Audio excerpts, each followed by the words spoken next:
Hey everyone, welcome to presentation number 5 entitled Ships at Sea. And people use the term when my ship comes in. And for many people, network marketing is the only way that their ship will ever come in. Fortunately or unfortunately, I think it's fortunate that network marketing exists because most people will never get an inheritance. And they won't be able to save up enough money to buy a traditional business for $200,000, $300,000, $500,000.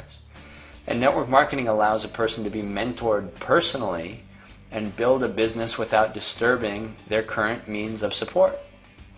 So using this when my ship comes in ship analogy, you can understand how to know who is serious in your organization and who you need to work with. So there's 3 types of ships, and picture this, you're waiting on the shore for one of 3 types of ships to dock, and the 3 types of ships are full of gold, full of silver, or empty. And which one would you like to dock? I mean, these ships represent all distributors in your organization, whether personally sponsored or not.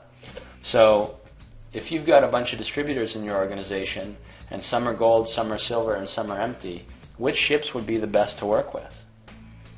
And obviously the answer is, it's not a trick question, it's the gold ship. And if this is true though, why does everyone, when they start out in network marketing, have a tendency to work with empty ships and try to convince them to become gold ships? An example of this would be when you have a gold ship come into your organization, you think he or she will go out and set the world on fire. You know, he knows what he's doing, he's very personable, he knows a lot of people, she's great at this, she's great at that.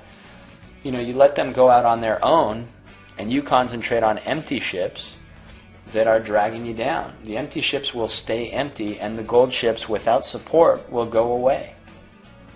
And this is the wrong way of going about the business. What you have to do is find your gold ships within your organization and pour as much support as you can into them. And what will happen is when a new distributor comes in the business, they're a silver ship. And how you work with them and support them determines whether they turn into a gold ship or they go empty. The more silver ships you turn into gold, the fewer people you have to sponsor to get your 5 serious people and really start building. So what are some characteristics of a gold ship? First, they're eager to learn. They call you with questions that they want answered and they ask for help. They might have someone that they want you to help to train or someone that they want you to help to sponsor potentially, and they're excited about the business. They understand enough about the business to know it's going to work for them and it excites them. Lastly, they make commitments. They're buying and using the products and they're spending their spare time learning about the business and products, etc. They're putting effort in. And before I continue, if you want more of your sponsor's time, keep all of these things in mind. Do these things and show that you're a gold ship, and I promise you, you'll get more of your sponsor's time. So let's continue. They have goals. Goals help drive people to what they really want, and their why is strong.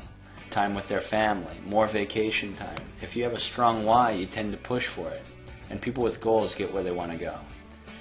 They have a list of names. The list will be written down, and the reason for having it is that you can add to it any time and you won't forget the name later.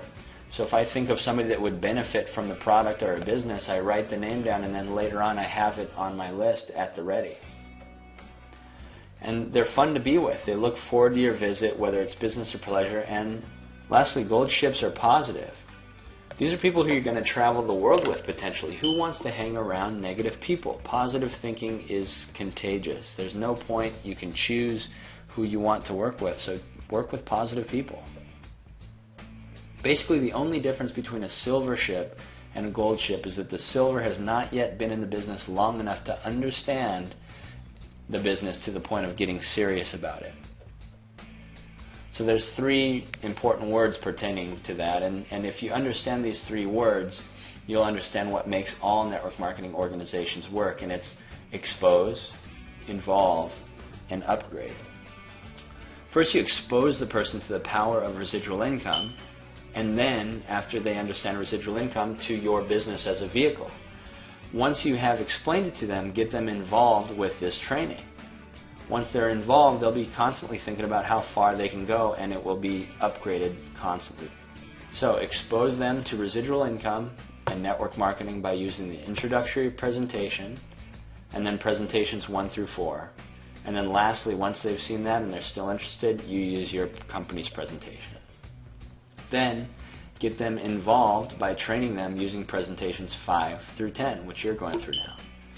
And then upgrading will come naturally once they understand and begin utilizing these 10 presentations and set their sights at the top.